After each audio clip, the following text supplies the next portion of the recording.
Good morning, students. I am Ram Vinay Yadav with Geometry Part 2 for you. In Part 1, we are doing geometrical shapes and concepts behind it, and which was not complete. And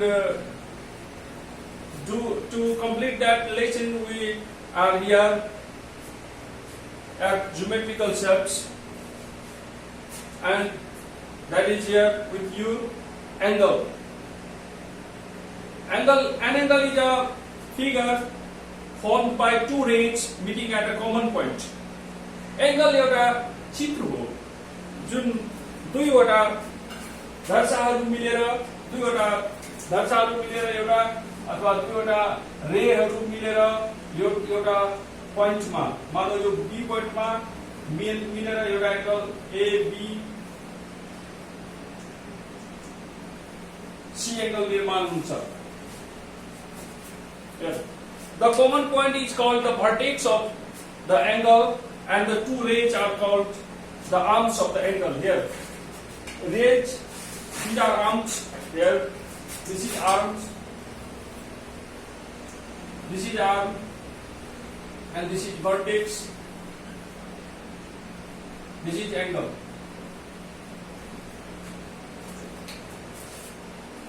Common point is called the vertex of the angle, and the two rays are called the arms. This ray and this, both the rays are called arms, and this is vertex B and angle A, B, C. Angle is written in this, and the middle letter denotes the angle.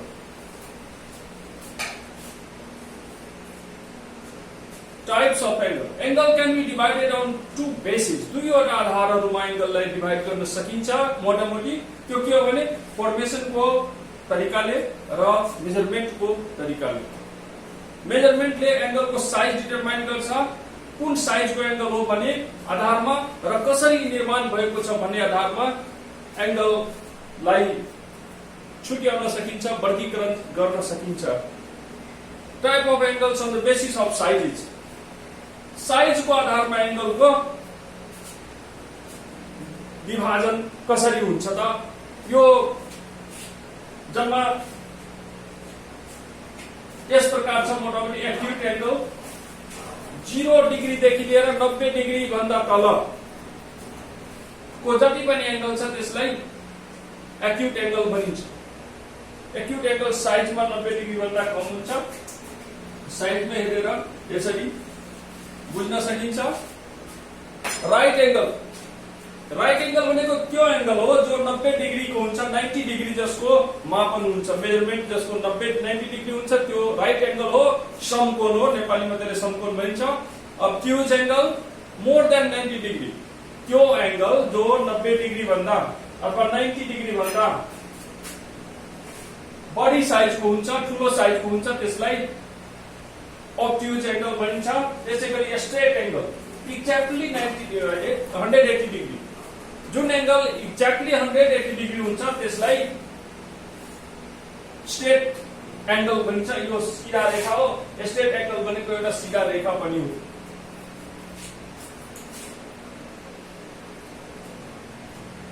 त्यसैगरी reflex angle, जुन angle 180 degree भन्दा पनि ठूलो हुन्छ, greater हुन्छ, त्यसलाई reflex angle भनिन्छ. र यो 180 डिग्री भन्दा ठूलो र 360 डिग्री भन्दा सानो बीचमा जहाँ पनि पर्न सक्छ. यसको आयाम जति पनि ठूलो हुन सक्छ. यस प्रकार मेजरमेन्टको आधारमा एंगल्सलाई जम्मा 6 भागमा 6 प्रकारमा बाँड्न सकिन्छ. त्यो भनेको acute angle, right angle, obtuse angle, straight angle, reflex angle र कम्प्लिट एंगल. र कम्प्लिट एंगल भनेको जुन एउटा कम्प्लिट सर्कल हुन्छ, एउटा यहाँबाट सुरु भएर फेरि फन्को मारेर पुरै त्यही पुगेको हुन्छ भने कम्प्लिट फन्कोलाई कम्प्लिट गरेको हुन्छ भने त्यसलाई कम्प्लिट एंगल भन्छ. र यसको मेजरमेन्ट 360 डिग्री बराबरको हुन्छ. एक्ज्याक्टली 360 डिग्री को हुन्छ. यस प्रकार जम्मा एंगल्स मेजरमेन्ट को आधारमा 6 टाइप छन्, 6 प्रकारका छन्. complementary angles. अब कम्प्लिमेन्ट्री एंगल्स भनेको के हो त? जब कम्प्लिमेन्ट्री भनेको 90 डिग्री कम्प्लिट गर्ने एंगल्सहरु हुन्। जुन दुईवटा एंगल्सहरु को मेजरमेन्ट यदि कुनै दुईवटा एंगल्सहरुको कम्बाइन्ड मेजरमेन्ट यदि 90 डिग्री हुन्छ भने त्यसले हामी कम्प्लिमेन्ट्री एंगल्स भन्छौं। Complementary angles, two angles are called complementary angles if their sum is two right angles. It is not necessary that they have to be adjacent. र यो जरुरी पनि छैन कि यो adjacent हुन्छ। जस्तै यहाँ हेरौं, चित्रमा छ यो 90 डिग्री भित्रमा दुईवटा एंगल छ। सो ए बी सी अनि यो डी। यो बीडी ले यसले दुई भागमा बाटेको छ। हुन त यो 90 डिग्री नै हो, तर यसलाई कुनै अमाउन्टले दुई गरेको छ, दुई खण्ड। त्यसैले यहाँ angle A B D plus angle B B C गरेर 90 डिग्री हुन्छ। यदि त्यस्तो भयो भने यसलाई एडजसेन्ट एंगल बन्न सक्छ। अब मानौ एउटा एंगल यो 45 डिग्री छ ए बी सी र अर्को सी डी ई एंगल पनि 45 डिग्री छ भने यो दुईटै सम्पूरक हुन्छ, किनभने 45 प्लस 45 कति हुन्छ? 90 डिग्री हुन्छ। यस प्रकार तर यो एडजसेन्ट भने छैन। त जरुरी छैन कि एंगल्सहरु एडजसेन्ट हुनुपर्छ। दुईटा कुनै पनि एंगल्सहरुको सम यदि 180 डिग्री हुन्छ भने, यसरी 180 डिग्री हुन्छ भने त्यो 180 होइन 90 डिग्री हुन्छ भने त्यसलाई सम पूरक कोण भनिन्छ नेपालीमा। इंग्लिशमा यसलाई कम्प्लिमेन्ट्री एंगल्स भनिन्छ। त्यसै छ कन्टिन्यू छ सप्लिमेन्ट्री एंगल्स।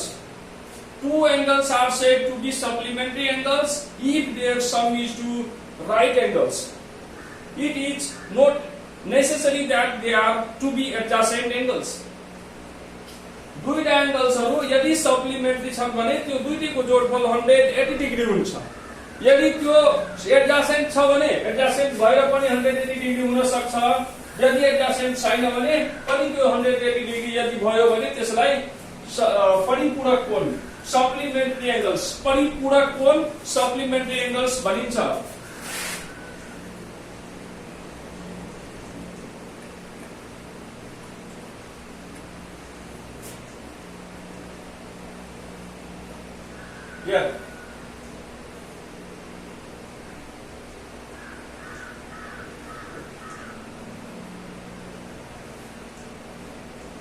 एबीओसी मा angle AOC plus angle COB is equal to 180 degree because यो स्ट्रेट लाइन मा छ। यसलाई हामी सप्लिमेन्ट्री एंगल्स भन्छौं। यदि यो दुईटाको जोडेर 180 डिग्री भइहाल्यो भने, जुन कि छ किनभने स्ट्रेट लाइन छ। तर यदि कुनै एंगल्सहरु सपोज गरौँ कि यो एंगल छ 150 डिग्री, 150 डिग्री मानौ यसलाई छ यो एंगल र एउटा एंगल छ 30 डिग्री।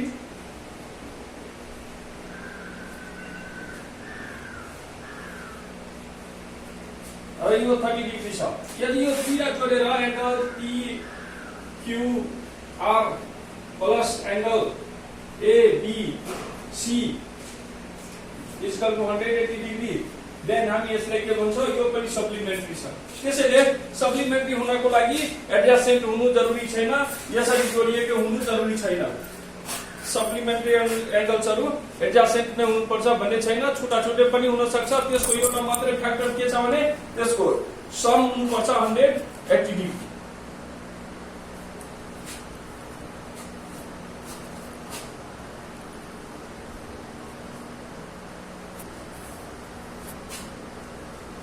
यहाँ सप्लिमेन्ट्री को कम्प्लिमेन्ट्री को छुटा छुटे उदाहरणहरु दिएका छन्।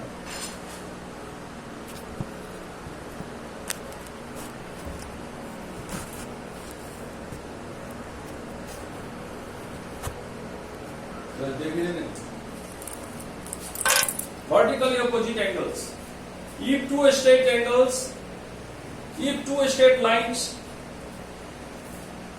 intersect at each other at a point, the pairs of the angles lying opposite to each other having a common vertex are called the vertically opposite angles. Vertically opposite angles यहाँ देखिन्छ line एउटा black line छ यो लाइनले अर्को लाइनलाई काटेको छ काट्दाखेरि intersect गर्दाखेरि दुवैतिर त्यसको यहाँ स्टार छ यहाँ स्टार छ यसको मतलब माथिल्लो एंगल्सहरु र तलको एंगल्सहरु इक्वल छन् त्यसैगरी यता एरो छ अपोजिट छ भर्टिकली भनेको भर्टेक्स त्यसको कमन हुन्छ तर नन एडजासेन्ट हुन्छ यस यो एंगल र यो एंगल एडजासेन्ट हो एडजासेन्ट एंगल्स भनेको एउटा कमन भर्टेक्स हुन्छ कमन आर्म हुन्छ त्यसको एंगल्सलाई एडजासेन्ट भन्छ जबकि यसमा भर्टेक्स कमन त छ तर यो आर्मसँग साझा छैन त्यसैले यो र यो एंगलहरु एरोले डिनोट गरेको जुन छ त्यो एडजासेन्ट हो सरी नन एडजासेन्ट हो र भर्टिकली अपोजिट छ भर्टिकली अपोजिट एंगल्सहरु जहिले पनि इक्वल हुन्छन् बराबर हुन्छन् यो स्टार भएको इक्वल छ त्यसैगरी यहाँ पनि अर्को पेयर दिएको छ यो र यो इक्वल छ यो र यो इक्वल छ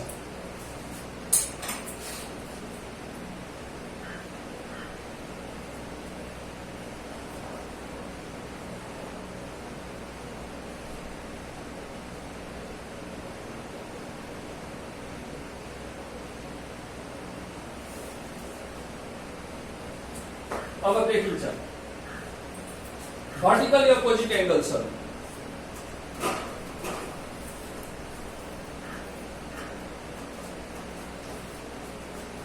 if two straight lines intersect each other at a point, the pairs of angles lying opposite to each other having a common vertex are called the vertically opposite angles. Common vertex. यो vertex कुन छ common छ लाइनहरु non common छ common छैन adjacent छैन त्यसैले यो angle र यो एंगल भनेको vertically opposite हो यो र यो पेयर vertically opposite हो यहाँ पनि यो र यो vertical opposite छ यो र यो vertically opposite छ vertically opposite angles are always equal याद राख्नुस्